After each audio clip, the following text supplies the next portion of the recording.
Та зима была особенно холодной. Морозы лютовали, заставляя лесных жителей прятаться по норам и дрожать от холода. Только необходимость охотиться выгоняла хищников из убежищ. Снежный барс, который жил в глуби леса, на промысел выходил ежедневно. Его красота, равно как и умение охотиться, были хорошо известны всем обитателям. Это была его территория, здесь все было знакомо. В то утро ничто не нарушало его привычного расписания. Спокойно выйдя из убежища, барс замер, внимательно оглядываясь и прислушиваясь к звукам. Ему некого было бояться, здесь он был вершиной пищевой цепочки. Навредить ему мог разве что человек. Где-то неподалеку находился олень. Это был крупный самец с роскошными рогами. Не замечая приближения хищника, он спокойно выискивал около стволов островки мха. Огромный кот замер, припав к холодному снегу. Когда олень учуял опасность, было уже слишком поздно. Один бросок смертоносного охотника, и он уже на спине жертвы. Олень стал очередной добычей старого матерого барса. Но неожиданно ему послышался странный звук, то ли скулёж, то ли плач. От него веяло тоской и болью, а еще примешивалось отчаяние и страх. Барса привлек этот странный звук, объяснить который ему не удавалось. Он решил проверить на всякий случай, громко мяукнув, предупреждая возможные посягательства на свою добычу, а затем направился на звук плача. Даже его, страшного и беспощадного, расстроило увиденное на соседней поляне.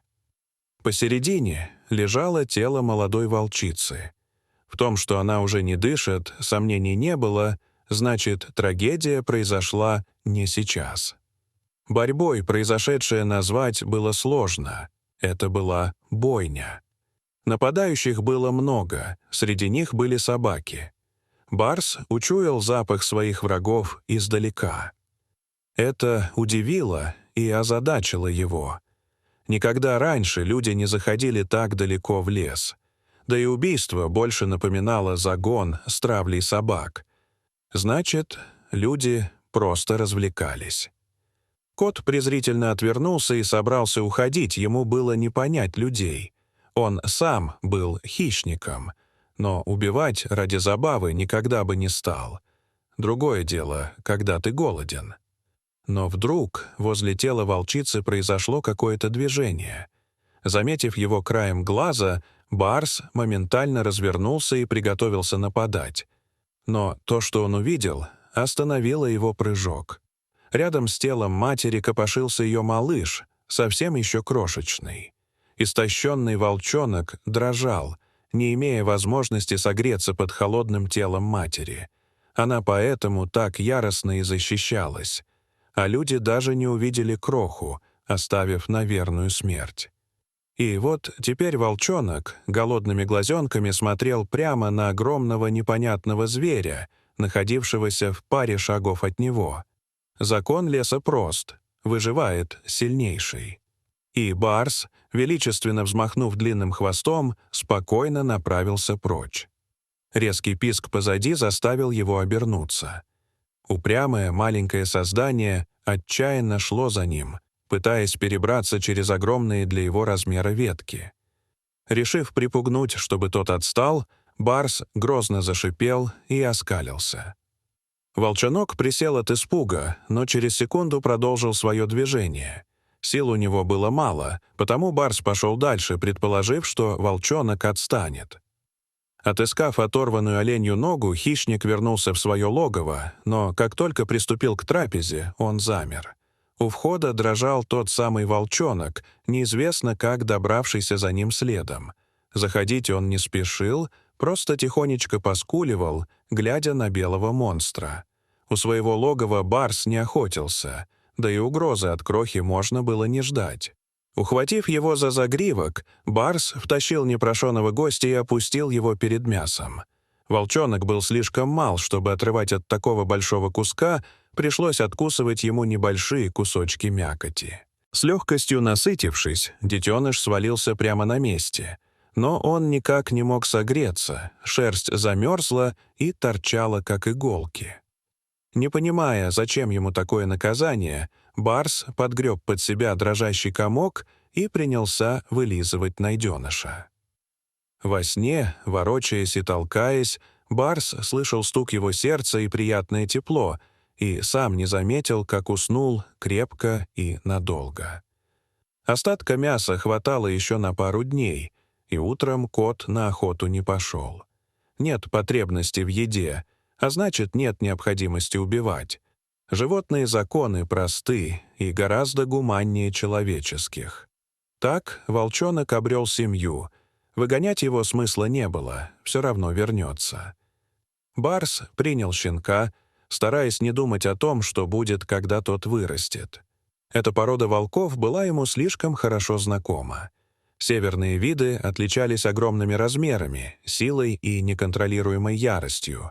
С этим видом у барса была негласная договоренность, обе стороны соблюдали нейтралитет, обходя соперника стороной. Им нечего было делить, еды хватало. Зима, хоть и длинная, но вскоре закончилась благодаря снежному коту. Подрастающий волк никогда больше не знал, что такое голод и страх. Им было уютно и комфортно рядом. Повинуясь неведомому чувству, кот учил приемыша своим повадкам в охоте, хотя инстинкты волка позволяли ему и без этого становиться все проворнее и удачливее каждую тренировку. Теперь эта пара часто появлялась в лесу вместе, охотясь или прогуливаясь. Барс позволял приемному сыну играть со своим хвостом и уже не сердился, когда тот пытался его укусить.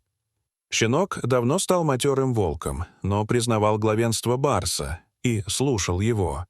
Он часто уходил по своим делам, но всегда возвращался. В его понятии барс был его стаей, а стаю не бросают. Кот старел, охотиться становилось сложнее, и в один из дней, когда первый снег укрыл покрывалом лес, ему пришлось уйти дальше обычного. Тогда он и услышал звуки людей, которые выслеживали и загоняли его. Охотничьи псы взяли след, и огромному коту пришлось спасаться бегством. А позади раздавались звуки выстрелов. И вдруг он почувствовал, как пуля обожгла кожу, задние лапы прошли на вылет. На белом снегу за ним потянулась ярко-красная дорожка. Кот физически ощущал, как вместе с красными каплями утекает его жизнь. Слабеющие лапы плохо слушались, глаза затуманило, и кот упал на снег. В угасающем сознании барс еще услышал, как среди голосов прорвался жуткий рев волка, и он увидел очертания его огромной фигуры. Страшная ярость придавала ему сил. Охотничьи собаки, пытавшиеся приблизиться к барсу, разлетались от ударов мощных лап, зубы рвали плоть, а скал наводил ужас. Охотники не стреляли, боясь попасть в своих же животных. Шкура барса людей больше не интересовала, потому что она была в крови и в отверстиях от пуль.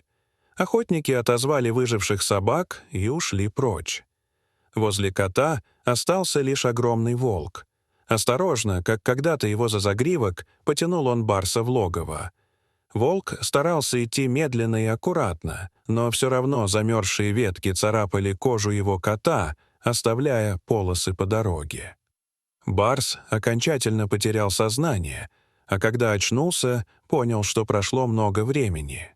Последнее, что он помнил — адский холод, сковывающий все тело. Теперь же ему было тепло. Открыв глаза, барс увидел своего волчонка, плотно прижавшегося к нему. Вот отчего было так тепло.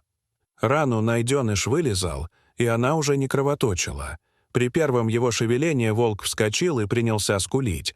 Он все еще считал барса старшим по званию и радовался его возвращению. В углу логова было заготовлено свежее мясо. Его приемный сын отплатил той же монетой. К тому же в стае больных не бросают. Барс больше не мог охотиться, задняя лапа сильно пострадала от выстрела. При ходьбе он сильно хромал, но никогда не оставался голоден. О нем было кому позаботиться.